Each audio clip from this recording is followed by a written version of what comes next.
Hello दोस्तों, नमस्कार। आज का बहुत ही इम्पोर्टेंट टॉपिक है सीमांकन। तो सबसे पहले हम एक पेन ले लेते हैं और सीधे शुरू करते हैं काम की बात।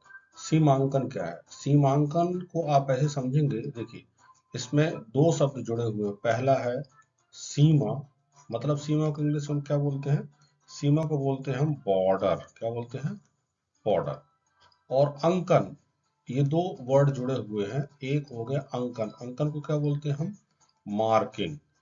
तो आप क्या समझे इससे? इससे आपको बिल्कुल पिक्चर क्लियर हो जाएगी। जब ये खेतों की, जो ये खेत है, मान लीजिए खेत, इस खेत की ये जो सीमाएं हैं, ये ग्रीन पेन से बताता हूँ आपको मैं।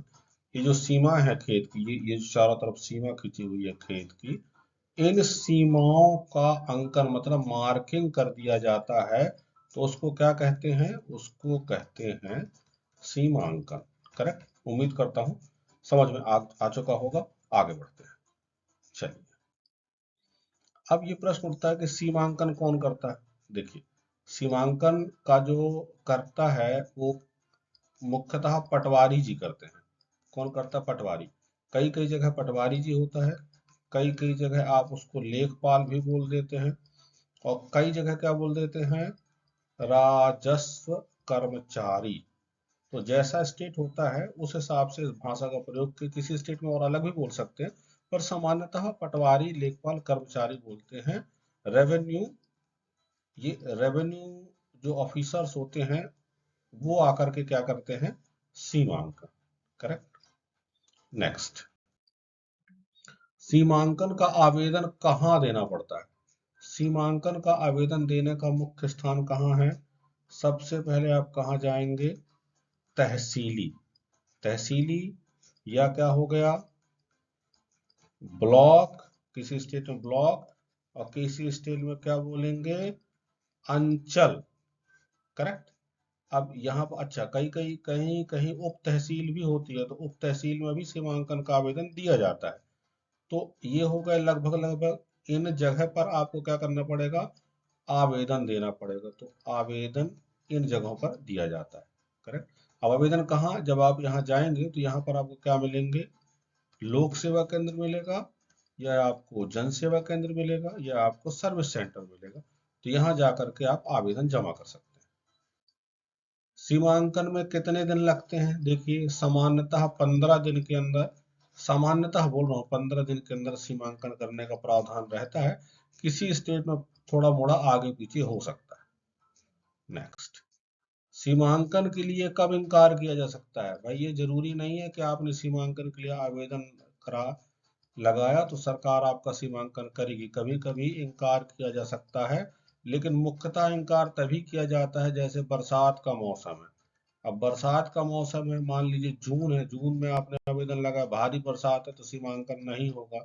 जुलाई में भारी बरसात है तो क्या होगा? सीमांकन नहीं होगा। अगस्त में सीमांकन नहीं होगा। सितंबर में, जब 15 सितंबर के बाद अगर स्थिति सही है तो सीमांकन हो सकता है। करेक्ट? आगे चलते हैं।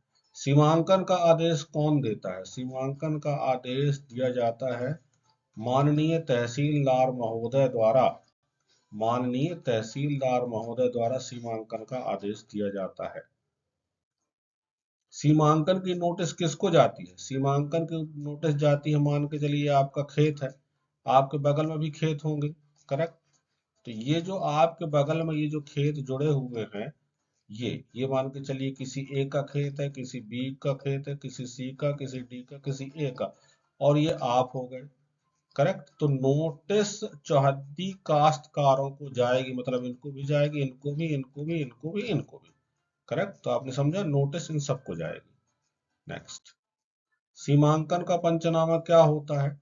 जब सीमांकन हो जाता है, आपके खेत का सीमांकन हो गया, आपकी सीमाएं निश्चित हो गई, तो एक पेपर बनाया जाता है, एक पेपर बनाया जाता है जिसमें पटवारी जी द्वारा लिखा जाता है कि आज दिनांक को इन इन लोगों के समक्ष इस खेत का रकबा, खसरा, खतियान, ये पूरी आज किया गया। आपत्ति आई तो आपत्ति की डिटेल दे देंगे, आपत्ति नहीं आए तो डिटेल दे देंगे और लिख देंगे यहाँ पर ये चिन्ह बनवाए गए, और यहाँ पर सभी जो मौके पर होंगे वो दस्तखत करा ली जाएंगे। तो लगभग लगभग 5 लोगों के मिनिमम दस्तखत कराए जाते हैं, इससे ज्यादा भी हो सकते हैं, उसी को कहा जाता है पंचनामा। आगे सीमांकन की नकल क्या है? नकल का मतलब ये होता है, मान के चलिए आपका सीमांकन हो गया, अब आपको कागज तो मिला नहीं, तो क्या करेंगे आप तहसीली में जहां आपने सीमांकन के लिए आवेदन लगाया था वहीं आप आवेदन किसके लिए लगाएंगे? वहीं आप आवेदन लगाएंगे नकल के लिए। नकल मतलब सत्यापित प्रति। सत्यापित प्रति मतलब सर्टिफाइड कॉपी। सर्टिफाइड, इसको आपको कई कई जगह क्लियर नहीं हो पाता इसलिए मैं समझा देता हूँ। सत्यापित प्रति हो गया, सर्टिफाइड प्रति होगा, या प्रमाणित प्रति। करेक्ट, या प्रमाणित प्रति, ये सभी एक ही चीजें होंगे। तो इसके लिए आप क्या लगाएंगे? आवेदन लगाएंगे। तो आपको हफ्ता 15 दिन के अंदर आपको पूरे केस की प्रमाणित प्रति मिल जाएगी। सीमांकन की नकल कैसे मिलती है? मैंने बताया आपको आवेदन हो जाएगा तो लगभग 10-15 दिन के अंदर आपको आपको बस रसीद मिल जाएगी।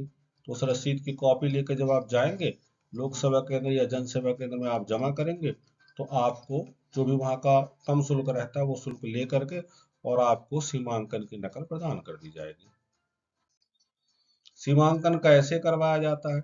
अब सीमांकन के लिए देखिए क्या होता है, जब पटवारी जी आते हैं तो पटवारी जी के साथ एक नापने का फीता बोलते हैं, फीता, या कई जगह क्या बोलते हैं जरीब, या कई जगह क्या बोलते हैं टेप, या कई जगह अन्य नामों से होता है। तो इसकी सहायता से सीमांकन करवाया जाता है। पटवारी के साथ सहायक कोटवार भी होता है कई जगह। करेक्ट, और साथ में कोई सहायक भी हो सकते हैं कोई मदद करने के लिए। और अगर आपका खेत बहुत बड़ा है तो तहसीलदार एक से अधिक पटवारी भी नियुक्त कर सकते हैं।